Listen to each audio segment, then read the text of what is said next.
नमस्कार मित्रों। भारत और पाकिस्तान के बीच जो युद्ध जैसी स्थिति निर्मित हो गई है और टीवी चैनल लगता है चैनल पर ही युद्ध करके फैसला कर लेंगे, बाक युद्ध करके पाकिस्तानी लोगों को ही बुलाते हैं और लगभग गाली गलौज जैसी स्थिति निर्मित होती है। तो इस तरीके के बाक युद्ध से कोई फर्क पड़ने वाला नहीं है। ये टीवी चैनल तो मात्र अपने टीआरपी के लिए ये सब स्वांग रचते हैं, नहीं तो ये फिल्मी दुनिया के ही छोटे भाई बहन हैं। फिल्मी दुनिया वाले तो अभी भी पाकिस्तानी लोगों के प्रति कितनी हमदर्दी रखते हैं कि वहाँ के कलाकार यहाँ आके काम कर रहे हैं। हालांकि अब उनके मंसूबों पर सरकार ने पानी फेर दिया है और फिल्म रिलीज होने से मना कर दी गई। हम उस फिल्म का भी नाम अब लेना पसंद नहीं करेंगे क्योंकि वो बैन कर दी गई है, वो रिलीज़ नहीं होगी। तो खैर वो तो एक अलग बात है, लेकिन हम आपको कुछ वो बातें बताएंगे जो टीवी चैनल नहीं बता रहे हैं। नहीं तो हमारे बताने का कोई मतलब नहीं, टीवी पर तो अब दिन भर वही सब चल रहा है, लेकिन इसके रिपरकेशन क्या होने हैं और क्या हो सकता है वो हम बता रहे हैं भारत के दृष्टिकोण से। पाकिस्तान में गृह युद्ध लगभग चल रहा है। पाकिस्तान के मुख्य 4 प्रांत हैं, चूंकि पीओके को वो स्वतंत्र मानते हैं, हालांकि वो भी है उन्हीं के कब्जे में। पीओके उनका 5वां प्रांत कह सकते हैं, लेकिन वो उसको स्वतंत्र हिस्सा मानते हैं और उसके जो राजनीतिक पदाधिकारी, प्रधानमंत्री ये सब अलग बना रखे हैं। लेकिन आपको बता दें कि बलूचिस्तान बिल्कुल पाकिस्तान से अलग होने को तैयार है और वो आज़ादी के बाद भी पाकिस्तान का हिस्सा नहीं था, ज़बरदस्ती उन्होंने बनवा लिया था। वो एक अलग बात है, टीवी डिबेट में सुन चुके होंगे। उसका जो क्षेत्रफल है वो 44% है पाकिस्तान की भूमि का, और वहाँ की आबादी ज़रूर कम है, 6-7% पाकिस्तान की, लेकिन वो बहुत ही रिचेस्ट उनका प्राकृतिक रूप से, वहाँ पे बहुत मिनरल वगैरह और खनिज संपदा है और समुद्र तट बहुत बड़ा वहाँ का है, उसी पे चाइना की नज़र है। तो वो बिल्कुल अलग होने को तैयार है और उसकी सीमाएं अफ़गानिस्तान और ईरान से लगी हुई हैं, तो आप ये समझ लो। और राजधानी उसकी कोयटा है। इसके बाद में सिंध प्रांत जो है वो 18% क्षेत्रफल वाला है और इसकी राजधानी कराची है। वो भी बेताब है पाकिस्तान से अलग होने के लिए और दक्षिण पूर्व का ये हिस्सा है पाकिस्तान का, भारत से इसकी सीमाएं लगी हुई हैं। उसके बाद में खैबर पख्तूनख्वा, नाम भी वो बिल्कुल उन्हीं के हिसाब से है, अफ़गानी टाइप का। अफ़गानिस्तान से ये लगा हुआ पहाड़ी इलाका है, क्षेत्रफल है 9%, आबादी भी बहुत कम है, लेकिन सामरिक दृष्टिकोण से बेहद महत्वपूर्ण है और पाकिस्तान की नाक में दम कर रखा है तालिबान ने यहीं पर। तो खैबर पख्तूनख्वा भी पाकिस्तान से अलग होने को एकदम तैयार है।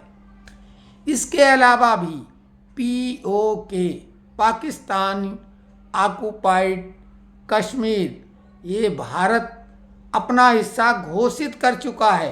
वो पाकिस्तान का हिस्सा भारत के हिसाब से है ही नहीं, और पाकिस्तान भी उसे अपना राज्य नहीं मानता है, उसको स्वतंत्र मानता है। तो ये तो अलग होने के लिए आप आए दिन टीवी पे देखते ही हैं। हालांकि इसका क्षेत्रफल मात्र 7.5% कुल भूमि का है, लेकिन सामरिक दृष्टिकोण से बेहद बेहद महत्वपूर्ण है भारत के लिए, और ये भी अलग हो जाएगा। अब बचा है पाकिस्तान का पंजाब प्रदेश, और ये पंजाब प्रदेश सबसे ज़्यादा ताकतवर, सबसे ज़्यादा आबादी वाला, लेकिन क्षेत्रफल में मात्र 25% है। यानी अगर पाकिस्तान के टुकड़े होंगे तो 54 रह जाएगा। अभी जो रुपया मान लें तो वो रह जाएगा 54, कुल 25% आबादी है। लेकिन इसकी राजधानी लाहौर है। पाकिस्तान की अपनी राजधानी इस्लामाबाद है, जो भी पंजाब प्रांत में ही है, और जितने सैन्य बड़े बड़े अधिकारी और ताकतवर लोग हैं वो सब यहीं हैं। हालांकि सिंध की राजधानी कराची, वो वहाँ स्टॉक एक्सचेंज जैसे अपने यहाँ बॉम्बे, तो कुल मिला के वो आर्थिक राजधानी कहलाती है। लेकिन ताकतवर और सबसे ज़्यादा संपन्न पंजाब प्रांत है, और वही बचा खुचा रह जाएगा, उसे असली पाकिस्तान माना जाएगा। और मोदी सरकार इस पंजाब प्रांत की धज्जियां उड़ा देगा, इसमें कोई शक नहीं। सिंधु नदी का जल जो है वो प्रभावित सिंध प्रदेश को सबसे ज़्यादा करेगा, लेकिन बाकी भी सभी प्रदेश प्रभावित होंगे। तो ये है रिपरकेशन। लेकिन पाकिस्तान में इस युद्ध के केवल भय से क्या हो रहा है कि पाकिस्तान के जो ताकतवर लोग हैं, जिनमें सबसे पहले सेना के अधिकारी वहाँ सबसे ज़्यादा ताकतवर हैं, पैसे में भी वो उद्योगपति, उनके उद्योग धंधे हैं, और विदेशों में उनकी बहुत सारी प्रॉपर्टी, तो वो अपने पूरे सगे संबंधियों को पाकिस्तान से बाहर भेज रहे हैं। उसके अलावा जो नेता हैं बड़े और ताकतवर, वो भी अपने परिवार को सुरक्षित पनाहगार बना के विदेश भेज रहे हैं। बचे कुचे जो वहाँ के पैसे वाले ताकतवर लोग हैं, उद्योगपति, अन्य लोग, वो भी खुद भी बाहर जा रहे हैं और परिवार को तो ले ही जाएंगे। अपनी प्रॉपर्टी भी औने पौने में बेचने को तैयार हैं, लेकिन वहाँ खरीदार नहीं मिल रहे हैं। लेकिन सबसे ज़्यादा एक जो कमाल की बात है, जो गीदड़ भभकी सेना के नाम पे पाकिस्तान देती है, तो वो सेना के जवान तो बलूचिस्तान के साथ में जब ट्रेन हाईजैक हुई थी उसके बाद सेना की नौकरी छोड़ने पे आमादा थे।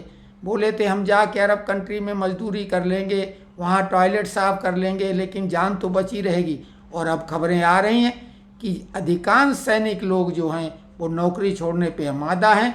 कई लोग गंभीर बीमारी और गंभीर इंजरी करके अस्पताल में, बीमारी का बहाना या इंजरी करके अस्पताल में भर्ती हो रहे हैं ताकि युद्ध से बच सकें। तो ये है पाकिस्तान का हाल। अंदर से इतने घबराए हुए हैं। अभिनंदन वर्धमान जो विंग कमांडर हमारे फाइटर पायलट थे, याद करो जो उनको छोड़ने के नाम पर पाकिस्तानी सदन में क्या कहा गया था, वो हमने शॉर्ट वीडियो शेयर किया था कल। तो कुल मिला के अब तो भारत ने खुद बोल दिया कि हम पाकिस्तान को मिट्टी में मिला देंगे, और इतना कड़ा एक्शन भारत ने पाकिस्तान पर कभी नहीं लिया। कश्मीर में भी जो आस्तीन के सांप थे, यानी यहीं के लोग, यहीं के गद्दार मीर जाफर, उनके घरों को नस्ता नबूद किया जा रहा है, और किसी भी के साथ कोई अब रहम नहीं दिखाया जा रहा। कोई भी रहम की भीख वो मांगने पर भी उनको भीख नहीं मिलेगी। केवल मिलेगी तो सीख, वो भी ऐसी सीख कि उसके बाद वो चाहें तो किसी का कुछ बिगाड़ने वाले नहीं रह पाएंगे, जैसे सांप के जहर के दांत तोड़ दिए जाएंगे। तो मोदी इस बार पाकिस्तान का पक्का इलाज कर देंगे, इसमें कोई किसी को, भारतीय को तो शक नहीं है। और जो लोग यहाँ इंडिया अलायंस वाले हैं वो वोट की भीख मांगेंगे ना, वो भी अब हिंदू तो देने वाला है नहीं। और बहुत बड़ी आबादी जो मुस्लिमों की है, पसमानदा मुस्लिम जिन्हें कहा जाता है, जब उनको वक्फ का इस कानून से जो फ़ायदा मिलेगा, तो जो पाकिस्तान के समर्थक यहाँ के लोग हैं उनको अगर छोड़ दिया जाए, तो जो गरीब गुरबा मुस्लिम है उसको जो लाभ मिलेगा इस नए कानून से, तो वो भी इन लोगों को ठेंगा दिखाएगा वोट के नाम पर, जो कि इनको बेवकूफ़ बनाया गया। तो ये है कुल मिला के रिपरकेशन। और सुप्रीम कोर्ट भी बैकफुट पे आया है। पहली बार स्वतः संज्ञान लेके सुप्रीम कोर्ट ने भी जो चिन्हित करके हिंदू मारे गए हैं उस पे सुप्रीम कोर्ट भी बैकफुट पे आके उसकी भर्त्सना की थी। तो ये है कुल मिला के अभी तक का। आपको ये जानकारी कैसी लगी कमेंट्स में खुल के लिखें। कमेंट्स में लिखने में डरे नहीं, खुल के अपने विचार रखें। और अगर आपको लगता है कि हम फालतू बात बता रहे हैं तो वो भी लिखें। आप अगर तर्कों के साथ हमसे बात करना चाहें तो हम तो वो जानकारियां देंगे सलीके और तरीके से जो कोई चैनल और नहीं दे रहा है या दे पाएगा। इस दावे के साथ हम जानकारियां देने को तैयार हैं। कमेंट्स अवश्य करें।